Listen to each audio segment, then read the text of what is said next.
From a young age, we are taught to seek answers.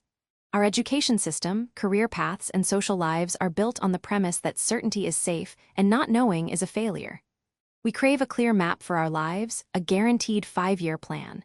So when life inevitably throws us into the fog, a sudden job loss, a health scare, or a global pandemic, we panic.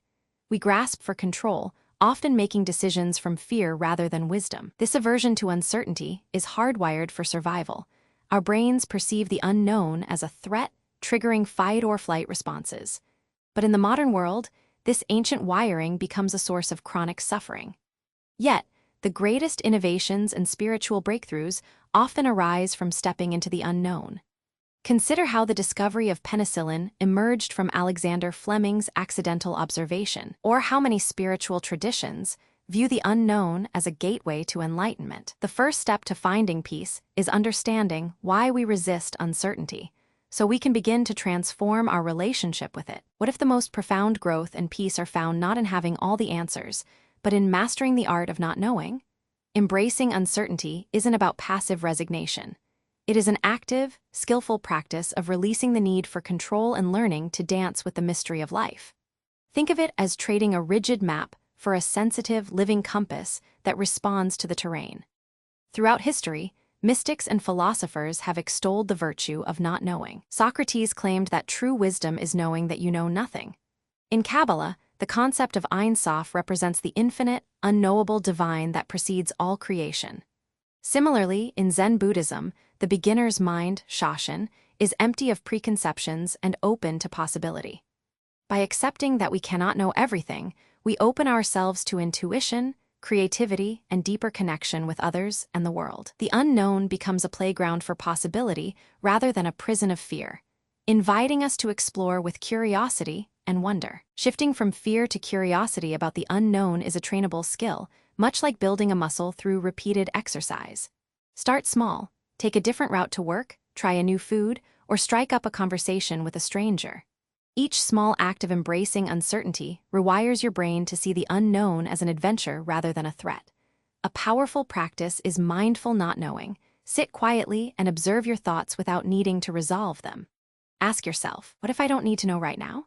This builds tolerance for ambiguity and reduces anxiety. You can also journal about past uncertainties that turned out well, like a job change that led to unexpected opportunities. Over time, you'll build your uncertainty muscle, and life's big unknowns, like career changes or relationship shifts, will feel less daunting. It's like learning to surf. You can't control the waves, but you can learn to ride them with balance and grace.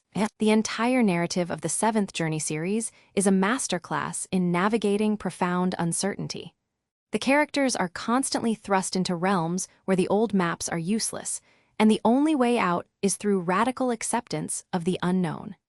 Jacob's journey teaches us that our deepest power is not found in building taller towers of control, but in the courage to let those towers fall. The 7th unstitching is the ultimate act of releasing the known self to make room for the unknown, more integrated self. This mirrors real-life spiritual traditions. In Taoism, the uncarved block, Pu, symbolizes the original, unshaped potential that holds infinite possibilities. Similarly, in Christian mysticism, the dark night of the soul is a period of profound uncertainty that leads to deeper faith. By letting go of rigid identities, we become vessels for new wisdom and growth, transforming uncertainty into a path of transformation. To cultivate peace with uncertainty, integrate these exercises into your routine. First, practice welcoming the unknown each morning. Before checking your phone, take 3 deep breaths and set an intention to embrace whatever arises. This simple act sets a tone of openness for the day. Second, when faced with a decision, ask yourself, what would I do if I weren't afraid? This shifts your focus from fear to possibility, revealing options you might have overlooked.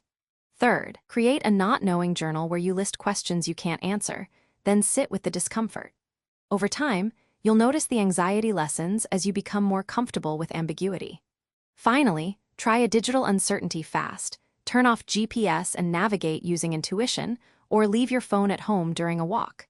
These small steps retrain your brain to trust the process and find joy in the unexpected, like discovering a hidden cafe by getting lost. In many spiritual traditions, the void is not empty, it is the womb of creation.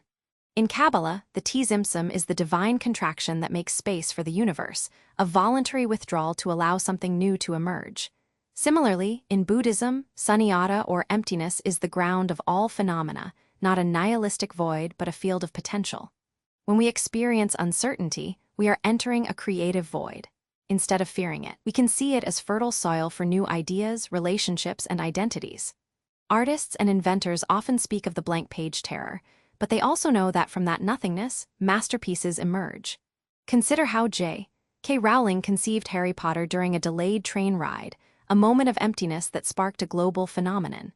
Your nowhere lands and voids, periods of transition, loss, and creative emptiness, are sacred ground. Will you see them as wastelands or as the birthplace of your next chapter?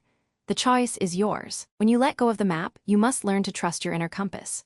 This compass is your intuition, your deepest knowing that transcends logic and linear thinking. Throughout history, figures like Carl Jung spoke of the collective unconscious, a reservoir of wisdom we can all tap into. To access this, practice stillness, meditation, time in nature, or simply quiet reflection. Ask yourself, what does my heart say? Not just what does my mind think. The more you listen, the clearer the guidance becomes. Trusting this compass doesn't mean you won't face challenges. It means you'll navigate them with grace and resilience. The path isn't about finding the light at the end of the tunnel, but about learning to see in the dark. Like a sailor reading the stars without a GPS, you can learn to read the subtle signs of your inner world. This trust transforms uncertainty from a source of anxiety into a journey of self-discovery.